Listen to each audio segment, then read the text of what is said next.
Hello, I'm Lawrence Owen, and this is Colts Law again, back with you with another film room breakdown.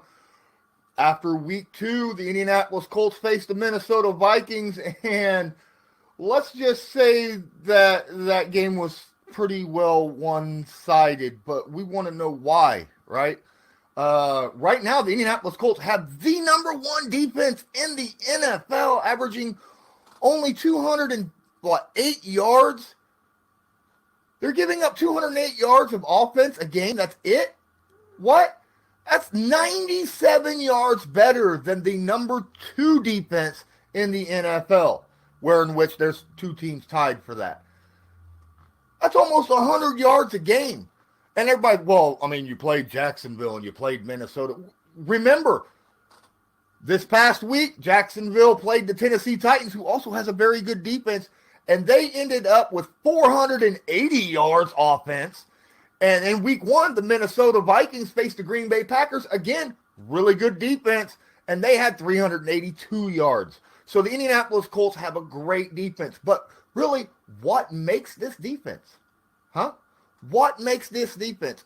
I want to welcome everybody that's here on Sportscastr. I'm Lawrence Owen, NFL on Sportscastr. As you know, I am part of the Lawrence Owen NFL Network here on Sportscastr. All of my stuff is now in one simple place for you to check out. And all you got to do is just follow my network, and you'll get everything from Sportscastr News to Colts Law pregame, postgame stuff for the Indianapolis Colts, and my film room breakdowns. You get it all right here, one place, simple, easy. Make sure you give me a follow. Don't forget, hit this like right here and subscribe. Please, please, please. Now, enough stalling. Let's go and check out my Indianapolis Colts against the Minnesota Vikings, because, people are like, well, the Minnesota Vikings offense is terrible. We already talked about how they played against Green Bay. They put up like 34 points or something like that. The only touchdown they had against the Colts was garbage time. They were being beaten badly. There was a drop by T.Y. Hilton, which erased a touchdown. And then they were inside the red zone with 2.5 minutes left in the game. They could have easily scored on that one as well. So the Colts left plenty of points off the board, and yet it was still very, very one-sided. Let's go check out and see if it was Minnesota's fault or the Indianapolis Colts defense fault that Minnesota just really wasn't up to the task. All right, so we're going to start this off with the very first play of the game, man. Very first play of the game. And it's a beautiful designed play to open up the game, because the Indianapolis Colts, everyone's expecting Dalvin Cook to get a bunch of touches this game, and they're going to use play action. Let's watch the play itself and then see what happens.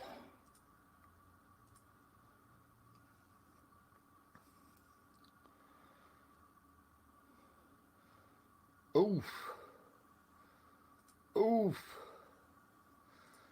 Now, as you can see, the Indianapolis Colts are in man coverage, right? You got Xavier Rhodes, you got Kenny Moore out here covering the wide receivers, you got the linebackers, Bobby Okereke, Darius Leonard covering the tight ends, Kyle Rudolph and Irv Smith, 2 deep safeties, and then, of course, Anthony Walker's got Dalvin Cook. Now, if you watch this play as it unfolds, this is actually quite beautiful, because we're going to run play action, Dalvin Cook this way. Thielen is going to come across the backside of this wash, the offensive line, the wash where the offensive lineman, defensive lineman are all connected here, right? That's going to get Kenny Moore caught up in that wash. Thielen's going to come out here, free break. And if you look, Malik Hooker's all the way back here at the 37-yard line. There it is. He gets caught up in the wash. As Cousins turns around, look how much space. Look at all this space Adam Thielen has. 2 people on this play were not fooled. Hooker, as you can see, he was at the 37. Now he's at the 35. He is moving forward. He sees this play happening. And right here is Anthony Walker. He sees this play happening as well. Walker's a very, very smart linebacker. He does not get fooled very often. But still, this play was beautifully designed. It got the entire defensive line to go that way because of the tight ends heading in this direction and one of them coming back around. You can see that there's one of the tight ends. Here's one of the tight ends, and then you got the linebacker sitting here. This is beautifully designed to get this space right here well open. Rhodes is not supposed to be sneaking look in the backfield. He's supposed to keep an eye on his receiver, but instead, as you can see, he's sneaking a peek in the backfield, which means he would have been an extra guy. See? He slows down, stops as he's throwing the football, but still, lots of space. Would have had more space had it not been for Malik Hooker already breaking in on this football. There it goes. Thielen catches the football, turn around, and look at the wide stance of Malik Hooker. How low he is to the ground. He's keeping his body's center of gravity very, very low so he can move left or right at an instantaneous moment with his wide stance. Thielen knows there's nowhere for him to go. Now, normally, even with Anthony Walker, Thielen would have been able to get around here, maybe make a move on Xavier Rhodes. And if he could, he'd be gone. He'd be gone goodbye, right? But, man, Malik Hooker, that closing speed is outstanding. The approach to the tackle is outstanding. And the tackle itself goes right into the legs, wraps up the ankles, down, no problem. Even if Anthony Walker was not there, Malik Hooker had this all by his lonesome. It's a beautiful play. It's a shame Malik Hooker tears his Achilles tendon later on in this game.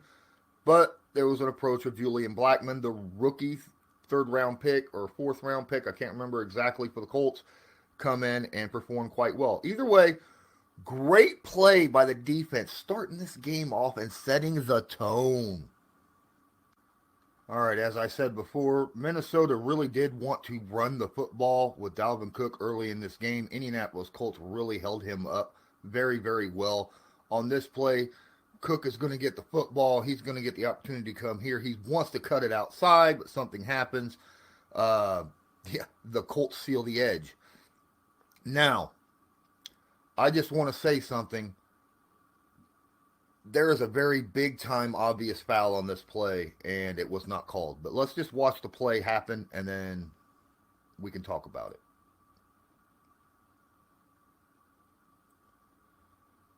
There's the handoff to Cook. Look. He's like, oh, I want to go outside, but I can't. I got to go back inside. There's nowhere for him to go. Nowhere for him to go. He is swallowed up by a sea of blue. Now, this is where I want you to watch, okay? Watch 73. Watch that right guard. Watch the center. Watch Grover Stewart. This is BS. All right? Just watch them. We're gonna talk about this here just now.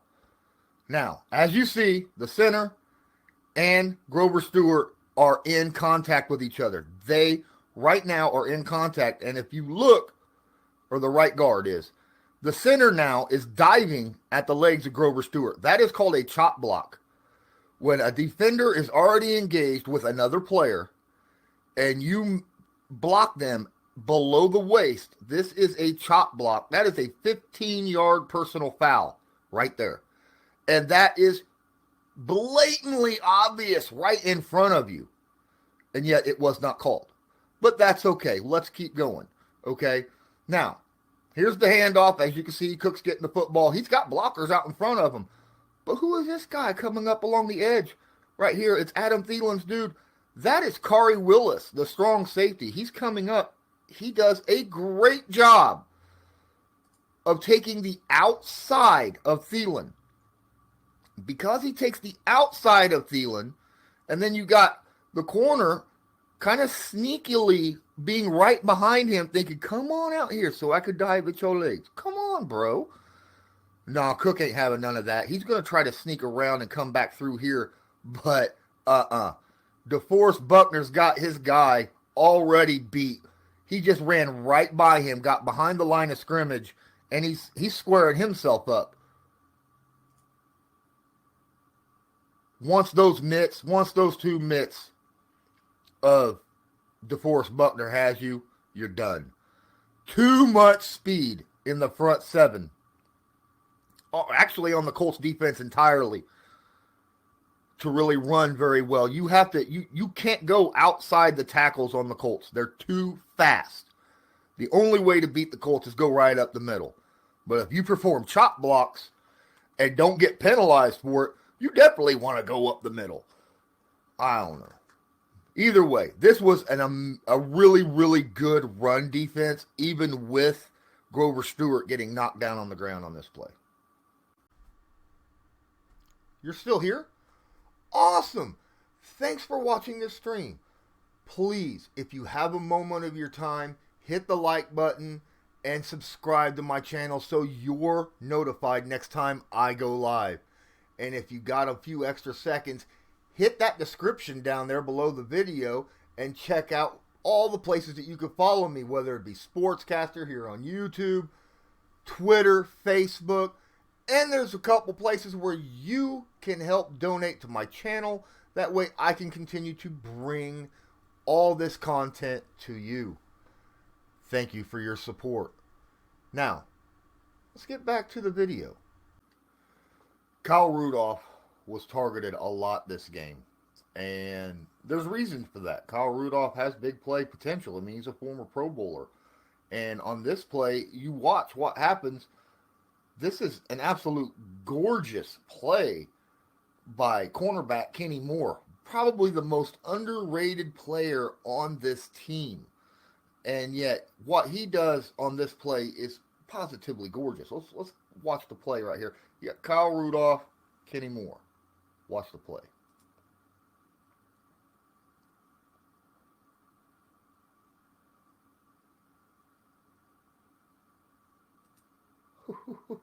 Oh, wow. Rudolph actually has Moore beat just a little bit. Now, Moore's a little faster, but he's a tiny dude. He is a little guy compared to the big guy of Kyle Rudolph. And yet, he makes a big time play for a little guy. First off, as you see, Rudolph just kind of washes past instantaneously. He's got the break on. He's got plenty of break on him right here.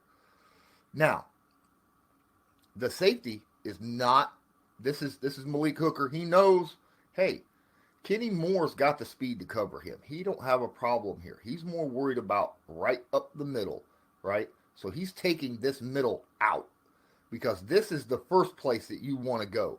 And Cousins is watching that. But because Hooker's here, he can't throw. So he throws to Rudolph. Then he turns, he throws to Rudolph. There's the pass. The closing speed of Moore. Now, as he dives, he's got a hand, reaches out, knocks that ball out. He's got a hand. You can't see it very close, but he's got a hand on the outside of Rudolph, but he brings it right back inside as he reaches out for the foot. See that? You see how the hand came back around? I can't make this any better than that, but that hand came back around.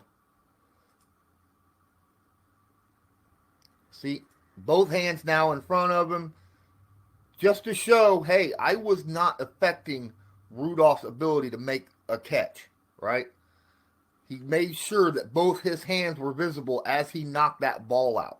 It was a beautiful play by Kenny Moore against a guy who had like a foot of height on him and probably like at least 50 pounds. And yet he made it a fantastic play. Rudolph didn't get a lot done this game. Why? Because the coverage on him was different all night. He had cornerbacks, he had safeties, he had linebackers. No one knew who was covering when and where because they kept changing up who they were covering the different players on the Vikings. The Vikings had no idea. They had no idea who was covering who.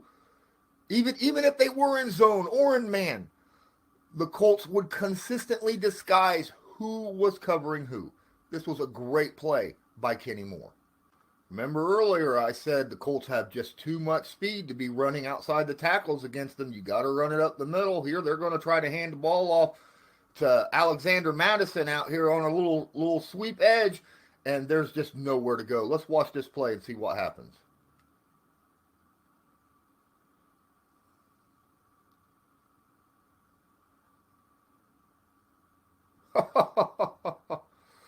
Yeah, that's my boy Darius Leonard.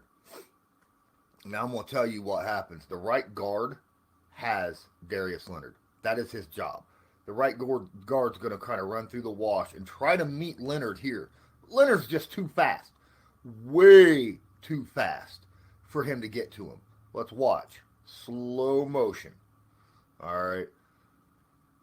Anthony Walker's going to take his block head on purpose to free up Darius Leonard to make this play in the backfield. Absolutely beautiful. Watch the guard, watch Leonard. Watch the guard, watch Leonard. All right. Now, there's a snap. The guard is running out here thinking, I got the angle I can get to. No, you can't. Leonard just runs right through him. Beautiful play. Great wrap up. Just throws him down. No problem. How do you run against something like that? So much speed. This is why you can't do that kind of stuff. You can't take long angle blocks against these linebackers of the Indianapolis Colts because they are too fast. You're not going to get there soon enough. Not when you're a 300-pound offensive lineman. You just don't have the speed to make those long angle blocks against them. Especially guys like Darius Leonard and Anthony Walker who know how to make good angles in order to make stops. They react fast. They play fast. And unless you can get to them quickly, get your hands on them, you're not stopping them. And on this play, that proves it. Darius Leonard, great play in the backfield. Great play. Now, as most of you know, the Indianapolis Colts have Xavier Rhodes. And Xavier Rhodes last year and years previous, he came from the Minnesota Vikings. And on this play, he's covering Adam Thielen right here. A matchup. Adam Thielen, Xavier Rhodes. This was a premier matchup right here in this game. Wanting to know, hey, can Xavier Rhodes cover his own guys? He got let go because of down play last year. And I still say it was a lot because he was injured. Okay. Now on this play, Thielen's going to come out and then back out towards the sideline. And Rhodes has this covered. Let's watch the play.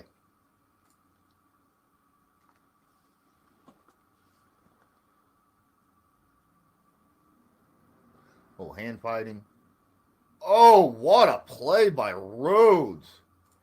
Okay, so what happens here is you're going to see, as I said, Thielen's going to come up the middle. There's going to be a little touching going on between the cornerback and the wide receiver. Rhodes is going to have his hand on Thielen's shoulder up here, and you'll see it, slow motion. Now, this happens.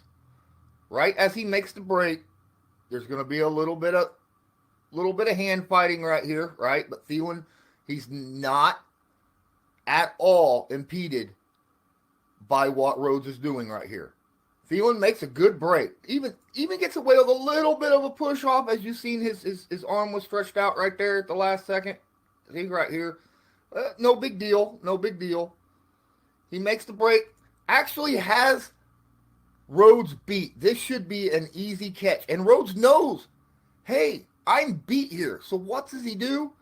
He cuts inside on the play, leaps out with his hand, knocks the ball down at the last second. Oh my goodness. That is how you react when you're beat on a cut to the outside or anywhere, right? He does a great job of closing on the ball, not the receiver. He sees the ball in the air, and he closes on the ball thinking, I can get a hand on this football, right? I can get a hand on the football. I'm beat, but I can get a hand on this football. And he does it. He looks back, he sees it, he cuts inside, jumps, knocks the football down. That was a beautiful play by Xavier Rhodes. And I hope that he does not get injured the rest of the season, because when he's not hurt, he plays at an all-pro level. And he's proven it before. This was the very next play, and the Colts defense, Matt Eberflus does a great job of just using his personnel, because simple fact, right here, Justin Houston, who normally plays over here, is on this side. And then you got Al-Qadim Muhammad, who normally plays where Justin Houston's at right now, is playing where so they switched the outsides. Then you got Danico Autry and DeForest Buckner. This right here is your pass rush line. When you got Al-Qadim Muhammad, Justin Houston, Danico Autry, and DeForest Buckner. Now, not only does this, it's a lot of speed, tougher offensive linemen to block this out. On top of that, every player is switched up to where they normally are not at. So that creates a little bit of confusion. Then you're going to see these two defensive tackles perform a stunt. DeForest Buckner is going to come inside. He's going to bring the guard and the center. He's going to go straight at the center. The guard's going to be stuck on him. Danico Autry is going to come back around here, and instantaneously, he's going to get good pressure on Cousins right away. Let's watch how this plays out. There he goes. Buckner goes inside, right towards the center. Autry comes right around the edge.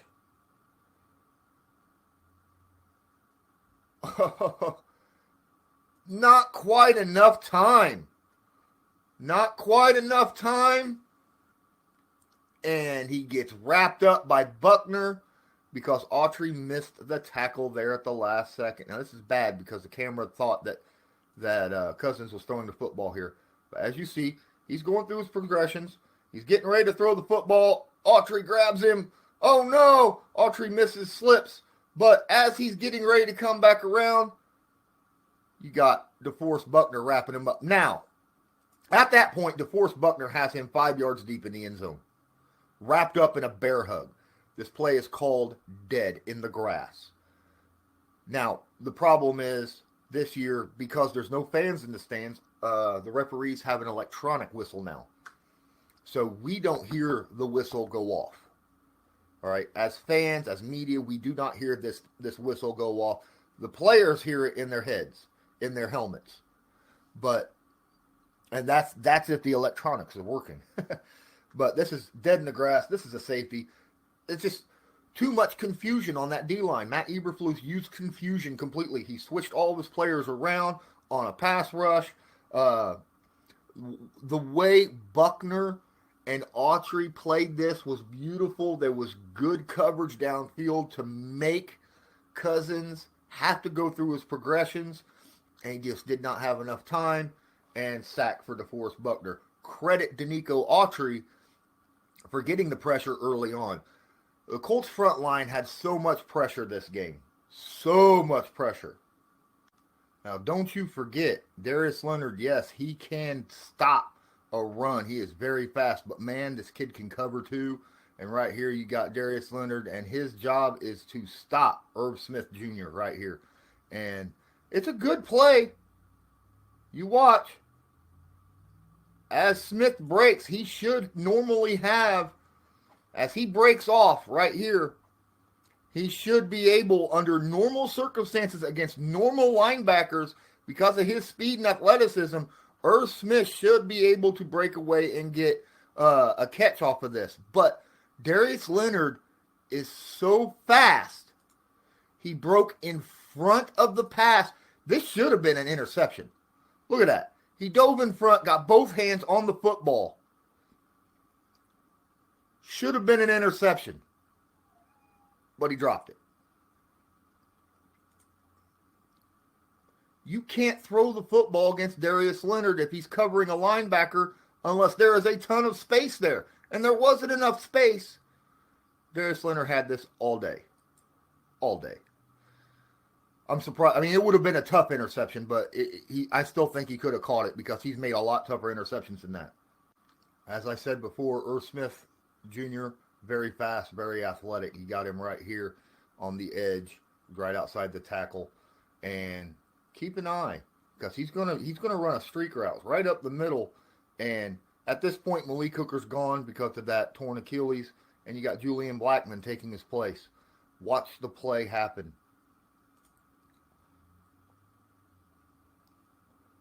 This is actually beautiful because at this point, he is open, right? He is open. Cousins sees him. He knows it. He throws this ball right around in here. He's going to be able to catch it. And one broken tackle, and he's gone. But watch.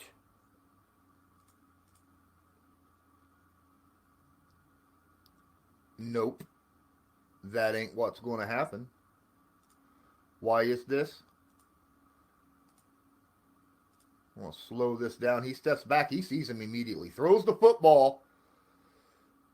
Blackmon makes a break on him. Watch the football go right in. He's got the football. He's closed it in. Watch his helmet. Watch his arm. Perfect. He put that helmet right on the elbow of Irv Smith Jr. And because of that, that was able to knock that football out. Bam! Incomplete pass. That was a great tackle and a great way of breaking a pass play up by, he didn't lead with his helmet, but his helmet got the arm of the tight end. And because he got the arm of the tight end, he was able to knock that ball right out of there, no problem. Incomplete pass. Normal circumstances, you wouldn't see that. That would have been a big play downfield for Irv Smith. But the Colts defense played very, very well and created incompletions. You hear all night, ever since, oh, well, there was so many drops. There was just so many drops. These weren't drops. These were plays by the defense creating the drops. These were great defensive plays that made this happen. And this is why the Indianapolis Colts right now is sitting at the number one defense in the NFL after 2 games. They are only giving up 208 yards a game. 208. They have the number one pass defense in the NFL, and there's a reason for that. Because these guys are covering very well. They allow catches. They let the catches happen in front of them, but then they come up and they break the pass up or make an immediate tackle. These guys are playing outstanding football right now. And we're going to continue to see it, I think, all season as long as we don't have more injuries like what we had with Malik Hooker last week. So as you can see, the Indianapolis Colts defense really stepped it up in the game against Minnesota. They actually played pretty well against Jacksonville. Now, granted, versus Jacksonville, as I said earlier, that they played a lot of allow the catch, come up, make the tackle. They didn't give up a whole lot of yards in the Jacksonville game. I mean, for goodness sake, look at the stats. Right now, the Indianapolis Colts have the number 5 ranked rushing defense in the NFL, the number 1 ranked passing defense in the NFL, and that gives them the number 1 overall by a huge margin. So if you're actually, sitting here, you got the week 3 waiver wire coming up with your fantasy, and you're like, man, who do I pick? Indianapolis Colts defense wouldn't be a bad selection as of right now, especially since they're going into week 3 against the New York Jets. Don't forget, Mo Alley-Cox on that offense had a breakout game with Jack Doyle out and Trey Burton out. Mo Alley-Cox went out there, had 4 catches, well over 100 yards, and a touchdown. Big breakout game for him because he is a great blocking tight end, but he also was a former basketball player, so he's got huge size, speed, ability, monstrous hands. If you ever watch him catch a football, it looks like he's playing Nerf football out there. So, the Indianapolis Colts defense is legit. The Minnesota Vikings, yes, they had a couple drops. It happens. But they couldn't establish the run well enough. They fell behind. The Colts secondary played lights out in this game, and the Colts defense is just so fast that they just accomplish whatever it is that they need to accomplish as long as they don't get bowled over in the middle. But that's why they have now Grover Stewart and DeForest Buckner sitting in the middle at the defensive tackles to help clog those lanes and create mismatches. So I want to thank everybody that sat here and has watched this stream. If you don't have a profile, please make a profile. Don't forget to hit the like button. Let me know, hey, I'm doing a great job. Obviously, you can make any donations if you feel as though this is something that you enjoy and want to see more of later on. And please give me a follow. Subscribe to the channel. Come on. The more people following me, the more I'll be able to get more of this stuff out. And my boss will love me even more because I'm bringing people here. I will be bringing these out every week at Wednesday, as long as the Colts play the previous and the NFL gets their all 22 out on time. So until next time, I'm Lawrence Owen with the Lawrence Owen NFL. Yes, my own channel, Lawrence Owen NFL channel here on Sportscastr. That's right. And until next time, as usual, have a good one.